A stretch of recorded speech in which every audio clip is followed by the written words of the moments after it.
शेतकऱ्यांसाठी एक अत्यंत आनंदाची बातमी आहे. पंतप्रधान पीक विमा योजनेतील रखडलेले दावे अखेर मंजूर झाले असून आजपासून शेतकऱ्यांच्या खात्यावर थेट रक्कम जमा व्हायला सुरुवात होत आहे. आज तुमच्या खात्यात जवळपास 50 लाख शेतकऱ्यांच्या खात्यामध्ये 1200 कोटी रुपये प्रधानमंत्री पीक विमा योजनेअंतर्गत जमा केले जाणार आहेत. शेतकऱ्यांसाठी ही खूप मोठी आनंदाची बातमी आहे. शेतकरी बांधवांनो, थोड्याच वेळात 14 जिल्ह्यांमधील शेतकऱ्यांच्या बँक खात्यामध्ये पीक विम्याचे 15,000 रुपये जमा होण्याची मोठी माहिती कृषी विभागानं जाहीर केली आहे.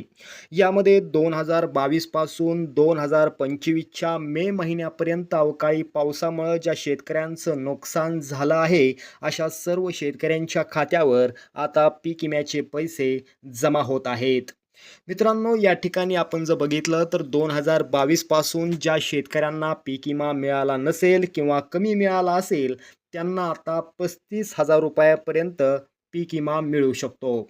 तुम्हाला वाटत असेल की एवढी मोठी रक्कम कशी काय मिळणार, तर त्याचं कारण देखील राज्य सरकारनं सांगितलेलं आहे. ते म्हणजे 2022, 2023 आणि 2024 यामागील 3-4 वर्षाचा पीक विमा केंद्र सरकारनं शेतकऱ्यांना दिलेला नव्हता. त्यामुळे शेतकरी वर्ग सरकारवर नाराज होता. आता सरकार सर्व शेतकऱ्यांना खुश करण्यासाठी पीक विमा वाटप करत आहे. आजपासून पीक विमा वाटपाला सुरुवात होणार असल्याची माहिती देशाचे कृषी मंत्री शिवराज चौहान यांनी दिलेली आहे. बघा, आज जवळपास 32 लाख शेतकऱ्यांच्या खात्यावर पीक विमा जमा होणार असल्याची माहिती देखील शिवराज चौहान यांनी दिलेली आहे. बघा, थोड्याच वेळात 14 जिल्ह्यांमध्ये पीक विमा तुमच्या बँक खात्यावर येणार आहे. कोणकोणत्या शेतकऱ्यांना अपात्र ठरवले गेले आहे याची यादी सुद्धा सरकारने आज जाहीर केली आहे.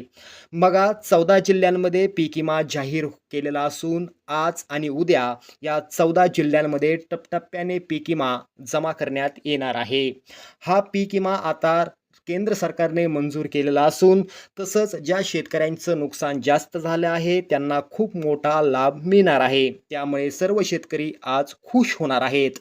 थोड्याच वेळात तुमच्या बँकेच्या खात्यात वेगवेगळ्या पद्धतीचा पीक विमा जमा होणार आहे.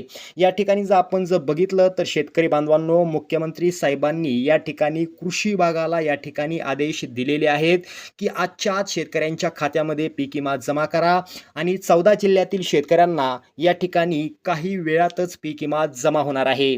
बघा, कृषी विभागानं सांगितलं आहे की आज काही शेतकऱ्यांना 15,000 रुपयांचा पीक विमा जमा होणार आहे. जर तुमचा 2022 पासून पीक विमा थकीत असेल, मिळाला नसेल तर तुम्हाला 30,000 रुपयापर्यंत देखील पीक विमा मिळू शकतो. 2022 ते 2025च्या मे पर्यंत राहिलेले सर्व पैसे तुम्हाला 30,000 रुपयांपर्यंत मिळतील.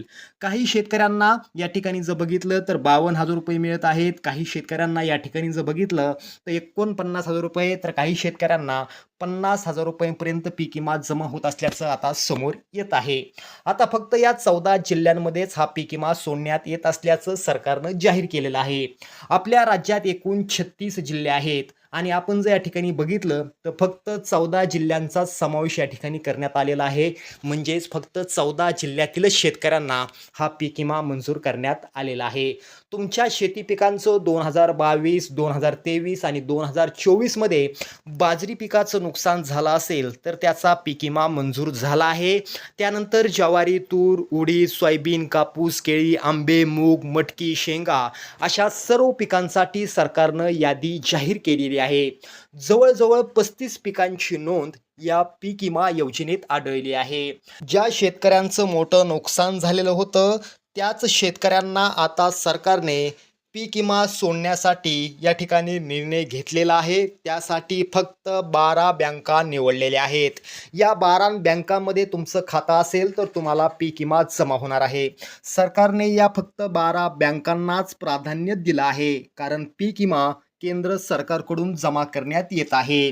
बघा, पीक विम्यासाठी निवडलेल्या 12 बँकांची यादी. यामध्ये जिल्हा मध्यवर्ती बँक किंवा जिल्हा सहकारी bank, HDFC bank, ICICI bank, Kotak Mahindra bank, post office bank, bank of Maharashtra, bank of India, state bank of India, Canara bank, bank of Baroda या बँकेत जमा केला जाणार आहे. बघा, अजून एक महत्त्वाची माहिती या ठिकाणी निघते. जवळपास 14 ते 15,000 शेतकरी यामधून बाहेर पडणार आहेत. बघा, सरकारनं स्पष्टपणे सांगितलंय की ज्या शेतकऱ्यांनी गायरान जमीन, रस्त्यालगतची जमीन, कॅनलच्या बाजूची सरकारी जमीन दाखवून पीक विमा घेतला आहे त्यांना पीक विमा जमा केला जाणार नाही. आता शेतकरी बांधवांनो, आपण ते 14 जिल्हे पाहूया. यात तुमचा जिल्हा आहे का नाही ते देखील पहा. बघा, या ठिकाणी पहिला जिल्हा येतो अकोला, नांदेड, वाशिम, यवतमाळ, लातूर, बीड, बुलढाणा, सांगली, सोलापूर, कोल्हापूर, सातारा, रायगड, रत्नागिरी आणि धुळे या जिल्ह्यातील शेतकऱ्यांना पीक विमा वितरित व्हायला सुरुवात झाल्याची माहिती आता राज्य सरकारने दिलेली आहे. धन्यवाद.